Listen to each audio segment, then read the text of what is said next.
नमस्कार, KP news 24/7 में आपका स्वागत है। मैं आत्मप्रिया आर्य इस वक्त के मुख्य समाचारों के साथ। राज्य सरकार और हिंदू संगठनों की ओर से क्रिश्चियन समुदाय पर धर्म परिवर्तन करवाने का आरोप लगाए जाने के विरोध में आज बीदर में निकाली गई रैली। क्रिश्चियन समुदाय के लोगों ने केपी न्यूज को इस संबंध में बताया। आज से सरकार का हर घर दस्तक अभियान घर घर जाकर टीकाकरण कराया जाएगा। टीकाकरण में पिछड़े जिलों पर खास फोकस। अब ड्रोन से होगा फसलों पर छिड़काव। गरुड़ एरोस्पेस 1000 ड्रोन का कर रहा निर्माण। इसे पीएम नरेंद्र मोदी करेंगे लॉन्च। देश को बाहरी दुश्मनों से नहीं, छुपे हुए गद्दारों से खतरा। पटना विस्फोट के दोषियों की सजा पर बोले केंद्रीय मंत्री गिरिराज सिंह। बुर्का न पहनने पर दुकानदार ने भगाया। विरोध करने पर पिता से की मारपीट। असम में लड़की का आरोप। अफगानिस्तान की राजधानी काबुल में मिलिट्री अस्पताल में जोरदार आत्मघाती धमाका। ताबड़तोड़ गोलियां भी चली।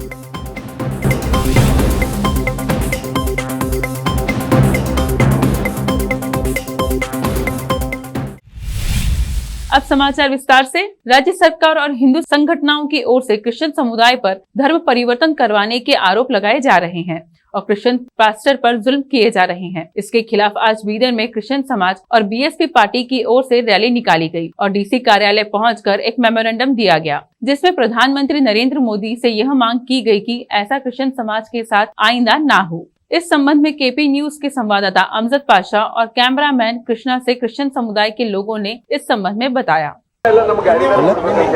ನನ್ನ ಹೆಸರು ಘನ MP Jayapal, district superintendent saint Paul Methodist church Mangalpet Bidar.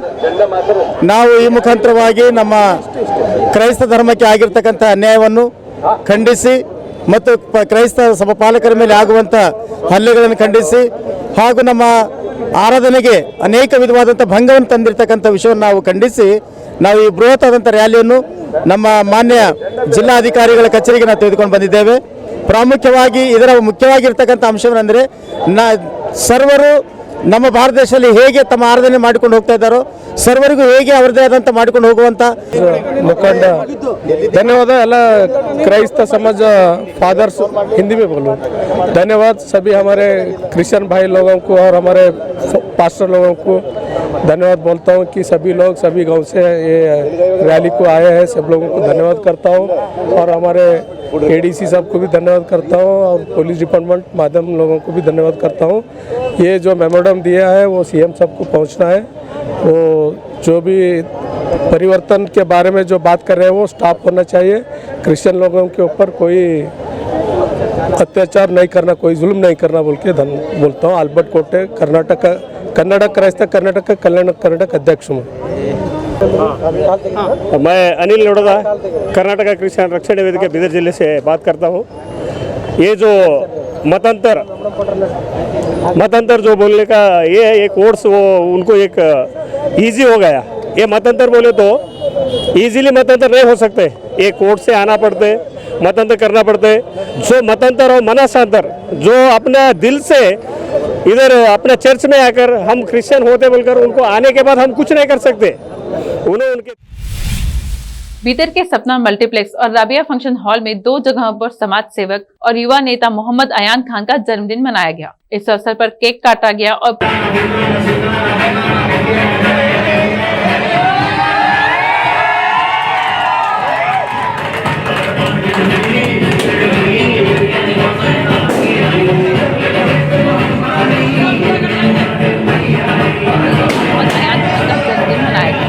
अवसर पर केक काटा गया और परिजनों, मित्रों और प्रशंसकों के अलावा शहर के सभी प्रसिद्ध और नामवर हस्तियां इसमें उपस्थित रहे और मोहम्मद अयान खान को बधाई दी। इस अवसर पर कर्नाटक हज कमेटी के चेयरमैन रौफुद्दीन कचहरीवाला, बीदर वार्ड नंबर 32 के युवा पार्षद मोहम्मद नवाज खान के अलावा दूसरे उपस्थित थे।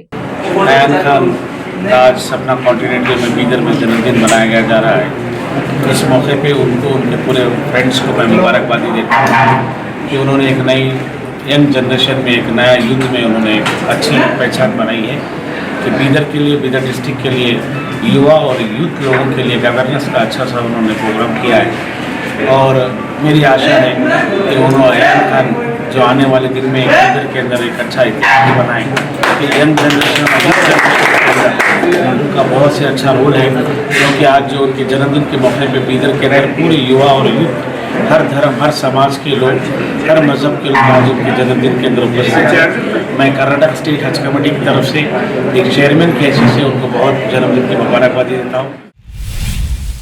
आज बीदर में क्रिश्चियन समुदाय की ओर से एक विरोधी रैली निकाली गई। इसको बीएसपी पार्टी ने समर्थन दिया और कहा कि वो हर मामले में क्रिश्चियन समुदाय के लोगों के साथ है। इस संबंध में औरत तालुका बीएसपी के अध्यक्ष फिरदौस पटेल ने केपी न्यूज के संवाददाता अमजद पाशा से बात की। और हम इसको प्रोटेस्ट कर रहे हैं, ये हमारा राइट्स है। आर्टिकल 19 के हिसाब से हर कोई इसके अपोज करना हमारा फर्ज है। इसके लिए आज जो है ना बीएसपी वाले क्राइस्त समुदाय को सपोर्टिंग कर रहे हैं। आज बहुजन समाज पार्टी की ओर से बीदर जिला और औरा तालुके की तरफ से हम इस जो क्रिश्चियन समुदाय के लोगों को हमारा पूरा बहुमत समर्थन है और हम इनको हर चीज़ में, हर हाल में इनका साथ देने के लिए तैयार है। जो भी होंगे, कानूनी कार्रवाई होंगे या जन आंदोलन होंगे, स्ट्राइक होंगे, हम इसके लिए तैयार है। रैली मुश्करा होराटा के वास्ते में हम तैयार है। जय भीम, जय बीएसपी, जय कांशीराम। मोहम्मद फिरदौस खान पटेल, औरा तालुका बहुजन समाज पार्टी अध्यक्ष प्रेसिडेंट हूँ मैं बहुजन समाज पार्टी का। मैं औरा तालुके से हूँ। केंद्र सरकार मंगलवार को देश में चल रहे टीकाकरण अभियान को गति देने के लिए हर घर दस्तक अभियान की शुरुआत करेगी। कोरोना वायरस के खिलाफ इस कार्यक्रम की शुरुआत धनतेरस के मौके पर हो रही है। महीने भर तक चलने वाले इस अभियान में स्वास्थ्य कर्मी टीकाकरण कवरेज में पिछड़े जिलों में घर घर जाकर लोगों को वैक्सीन की खुराक लगाएंगे। बता दें कि देश में कुल 48 जिले ऐसे हैं जहां कोरोना वायरस वैक्सीन की पहली डोज का कवरेज 50% से भी कम है। केंद्रीय स्वास्थ्य मंत्री मनसुख मांडविया ने बीते बुधवार 28 अक्टूबर को कहा कि खराब प्रदर्शन वाले जिलों में घर घर जाकर कोविड-19 टीकाकरण के लिए अगले महीने के दौरान हर घर दस्तक अभियान शुरू किया जाएगा। उन्होंने कहा कि इसका उद्देश्य लोगों को घातक वायरस से बचाव के लिए पूर्ण टीकाकरण के लिए प्रेरित करना है। स्वास्थ्य मंत्रालय के एक बयान के अनुसार विभिन्न राज्यों और केंद्र शासित प्रदेशों के स्वास्थ्य मंत्रियों के साथ राष्ट्रीय समीक्षा बैठक के दौरान मांडविया ने कहा, कोई भी जिला ऐसा नहीं रहना चाहिए जहां पूर्ण टीकाकरण नहीं हो। शाहरुख खान के बेटे आर्यन खान से जुड़े क्रूज ड्रग्स केस में अब लड़ाई बीजेपी बनाम महाराष्ट्र सरकार की होती जा रही है। महाराष्ट्र सरकार के मंत्री नवाब मलिक ने मंगलवार को एक बार फिर बीजेपी नेता और पूर्व मुख्यमंत्री देवेंद्र फडणवीस और एनसीबी अफसर समीर वानखेड़े पर निशाना साधा। उन्होंने कहा कि फडणवीस ने आरोप लगाया कि मेरे दामाद के घर से गांजा बरामद हुआ, जबकि हकीकत यह है कि मेरे दामाद के घर से कुछ नहीं मिला है। चाहे तो अपने करीबी वानखेड़े से पंचनामा मंगवा कर देख लीजिए। मलिक ने कहा कि मैंने कल जो आरोप लगाए थे वो हवा में नहीं लगाए। ड्रग पैडलर फिनामस हेड था, यह मैंने कहा। देवेंद्र फडणवीस ने मुझ पर आरोप लगाए और कहा कि आरोप लगाने के बाद मैं माफी नहीं मांगता। उन्होंने कहा कि मेरे दामाद के घर से गांजा बरामद हुआ। देवेंद्र फडणवीस जी, वानखेड़े आपका करीबी है, पंचनामा मंगवा कर देख लीजिए। मेरे दामाद के घर से कुछ नहीं मिला है। उन्होंने कहा, जब मेरे दामाद के घर पर छापेमारी हुई तब मीडिया ने जोर शोर से चलाया, मीडिया के लोगों को गुमराह किया गया। देवेंद्र फडणवीस क्या माफी मांगेंगे? किसानों के लिए अब खेती करना पहले से और आसान हो जाएगा। वह जल्द ही कीटनाशक और उर्वरकों का छिड़काव ड्रोन की मदद से कर सकेंगे। इसके लिए गरुड़ एरोस्पेस ड्रोन बना रहा है। बताया जा रहा है कि मेक इन इंडिया अभियान के तहत गरुड़ एरोस्पेस एक स्टार्टअप के अंतर्गत एग्रीकल्चर सेक्टर के लिए 1000 ड्रोन का निर्माण कर रहा है। इसे पीएम नरेंद्र मोदी लॉन्च करेंगे। किसानों को ड्रोन के उपयोग से फसल उत्पादन को सुधारने में मदद मिलेगी। स्टार्टअप का लक्ष्य एग्रीकल्चर इंडस्ट्री को बढ़ावा देना है। साथ ही किसानों को फसलों पर कीटनाशक, पानी और उर्वरक के मैनुअल छिड़काव से आगे बढ़ने में मदद मिलेगी, ताकि समय और संसाधनों की बचत हो सके। गरुड़ एरोस्पेस के वाइस प्रेसिडेंट राम कुमार ने कहा कि हमारे फाउंडर ने पीएम नरेंद्र मोदी से मुलाकात की है। उनके सामने अगले महीने 1000 ड्रोन बनाने का हमने प्लान प्रस्तुत किया। पीएम इस कार्यक्रम को शुरू करने के लिए सहमत हुए। हम ड्रोन की मदद से समय, पानी, संसाधनों को बचाने में सक्षम होंगे। वाइस प्रेसिडेंट ने कहा कि ड्रोन के माध्यम से छिड़काव के कई फायदे हैं। नोएडा और ग्रेटर नोएडा में रहने वालों को अब बस से सफर करने के लिए आनंद विहार और सराय काले खां बस अड्डे के चक्कर नहीं लगाने होंगे। नोएडा के सेक्टर 82 में हाईटेक बस टर्मिनल बनकर तैयार हो गया है। जल्द ही यह जनता के लिए खोल दिया जाएगा। नोएडा अथॉरिटी की सीईओ रितु महेश्वरी ने ट्वीट कर यह जानकारी दी है। बस टर्मिनल की लागत 204 करोड़ रुपए से भी अधिक आई है। नए बस टर्मिनल से एक साथ 40 बसों का संचालन किया जा सकेगा। होली, दिवाली और ईद के मौके पर घर जाने वालों को भी नए बन रहे बस टर्मिनल का फायदा मिलेगा। गौरतलब है कि साल 2015 से नोएडा के सेक्टर 82 में बस टर्मिनल का निर्माण कार्य चल रहा था। किन्हीं वजहों के चलते 2018 में इसका निर्माण कार्य रुक गया था, लेकिन कोरोना लॉकडाउन के बाद दोबारा शुरू हुआ। इसी दौरान नोएडा अथॉरिटी की अपर मुख्य कार्यपालिका अधिकारी नेहा शर्मा ने इस बस टर्मिनल के निर्माण कार्य का जायजा लिया था। ऐसी उम्मीद जताई जा रही है कि इस साल दिसंबर में बस टर्मिनल से बसों का संचालन शुरू हो जाएगा। अब वक्त एक छोटे से ब्रेक का, मिलते हैं ब्रेक के बाद। हिंदुस्तान के हर कोने में हम हैं मौजूद। 24 घंटे हालात पर गहरी नजर, खबरों से जुड़े चुपते सवालात, और आपको दिखाता है धार्मिक, सामाजिक, राजनीतिक, लोकल और इंटरनेशनल न्यूज की सबसे बेहतर कवरेज, जो आपको रखती है हर पल बाखबर। देश और दुनिया भर की खबर के लिए देखते रहें केपी न्यूज 24/7।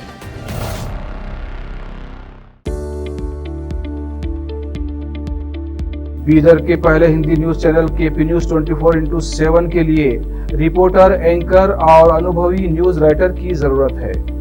मीडिया में काम करने का अनुभव रखने वाले लोग हमसे संपर्क कर सकते हैं।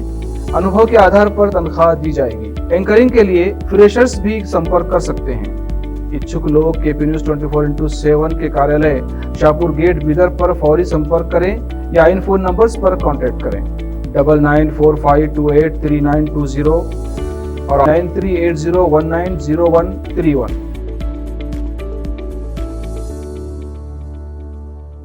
शिक्षा एक बहुमूल्य वरदान है। इसे अच्छे और बेहतर वातावरण में प्राप्त की जाए तो और भी अमूल्य हो जाती है। बीदर शहर में ऐसे ही बेहतर वातावरण और बच्चों की अच्छी शिक्षा का एकमात्र केंद्र है VK international primary high school and degree BEd college. विशेषज्ञ और समक्ष शिक्षकों द्वारा प्राथमिक, हाई स्कूल और डिग्री व बीएड की शिक्षा प्राप्त करने के लिए आज ही दाखिला लें। आपको बेहतर शिक्षा के साथ साथ सुखद वातावरण प्रदान करने वाला first time in Bidar history powered by lead school VK international primary high school and degree BEd college. विशाल क्लासरूम्स, विशाल और सुखद अनुभव देने वाला मीटिंग हॉल की व्यवस्था। सेक्रेटरी डॉक्टर दिलीप कुमार कमठाने की देखरेख में और वैजनाथ कमठाने की अध्यक्षता में चलाए जाने वाला और शांत वातावरण और सुहाने पर्यावरण में शिक्षा प्रदान करने वाला शैक्षणिक केंद्र VK international primary high school and degree BEd college, Vidyanagar, Bidar. Phone numbers 8550001972।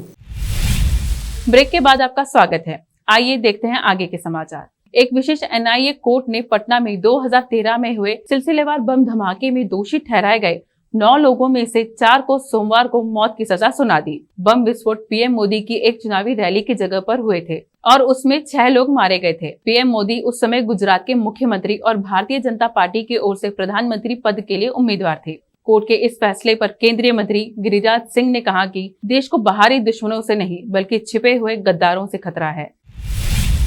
Punjab Congress प्रमुख नवजोत सिंह सिद्धू ने अपनी ही पार्टी के नेतृत्व वाली सरकार पर निशाना साधा है। उन्होंने बिजली दरों में 3 रुपए प्रति यूनिट की कटौती के फैसले को लॉलीपॉप करार दिया है। उन्होंने लोगों से अपील की कि सिर्फ पंजाब के कल्याण से जुड़े एजेंडे पर मतदान करें। नवजोत सिंह सिद्धू की टिप्पणी ऐसे समय आई है। सीएम चरणजीत सिंह चन्नी ने घरेलू क्षेत्र में बिजली दरों में 3 रुपए प्रति यूनिट की कमी करने और सरकारी कर्मचारियों के लिए महंगाई भत्ता बढ़ाने की घोषणा की। पंजाब में संयुक्त हिंदू महासभा के एक कार्यक्रम में सिद्धू ने आश्चर्य जताया कि क्या कोई राज्य के कल्याण के बारे में बात करेगा। उन्होंने कहा कि वे लॉलीपॉप देते हैं, ये मुफ्त है, जो मुफ्त है वो इन 2 महीनों में हो रहा है। क्रिकेटर से नेता बने सिद्धू ने जनता को उन राजनेताओं से सवाल करने को कहा कि वादे तो कर रहे हैं, वादों को पूरा कैसे करेंगे।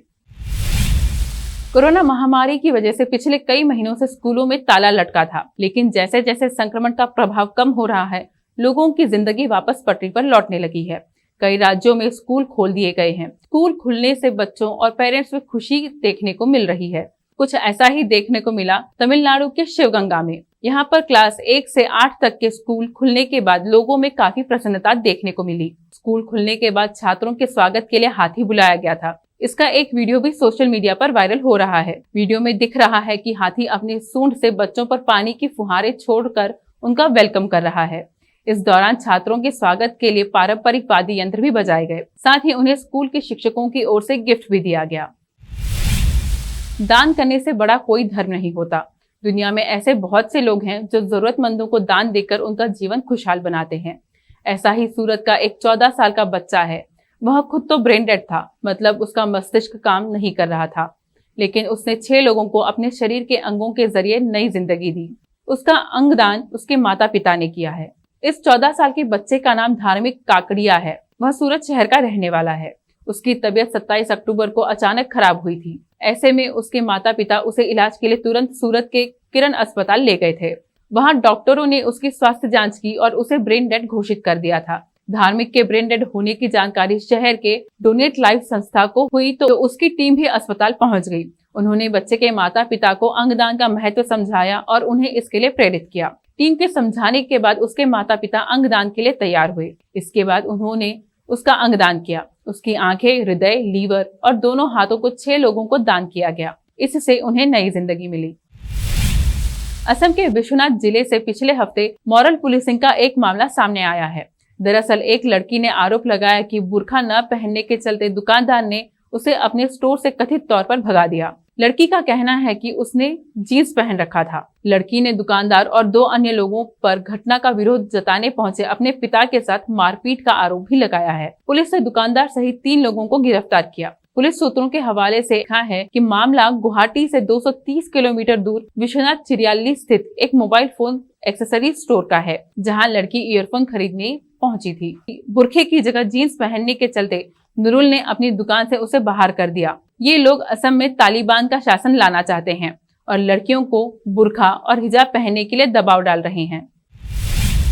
साल 2019 की पूर्व मिस केरल अंशी कबीर और runner up doctor Anjana Shajan की सोमवार को एक भीषण सड़क हादसे में मौत हो गई। हादसा उस वक्त हुआ जब तेज रफ्तार कार कोच्चि हाईवे पर 2 व्हीलर को बचाते हुए सीधे एक पेड़ से टकरा गई।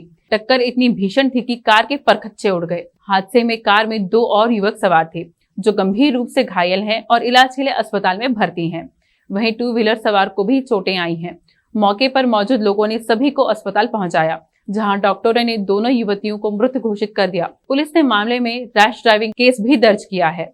अंशी कबीर तिरुवनंतपुरम जिले के आलमकोट की रहने वाली थी। उन्होंने 2019 में मिस केरला प्रतियोगिता जीती थी और 2021 में उन्हें मिस साउथ इंडिया के खिताब से भी नवाजा गया था। वहीं केरला के त्रिशूर जिले की रहने वाली डॉक्टर अंजना शाजन मॉडलिंग कर रही थी।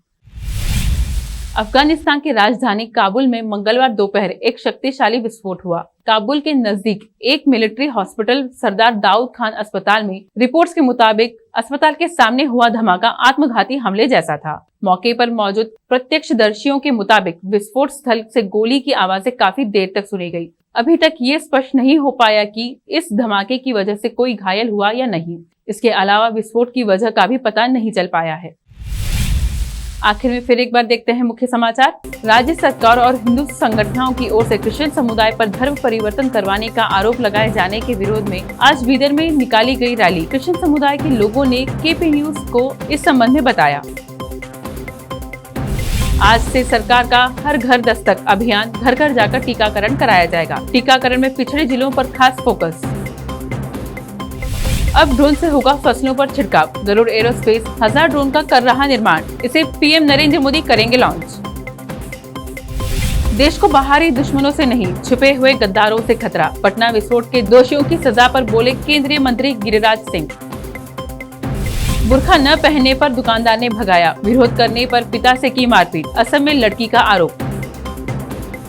अफगानिस्तान की राजधानी काबुल में मिलिट्री अस्पताल में जोरदार आत्मघाती धमाका। ताबड़तोड़ गोलियां भी चली।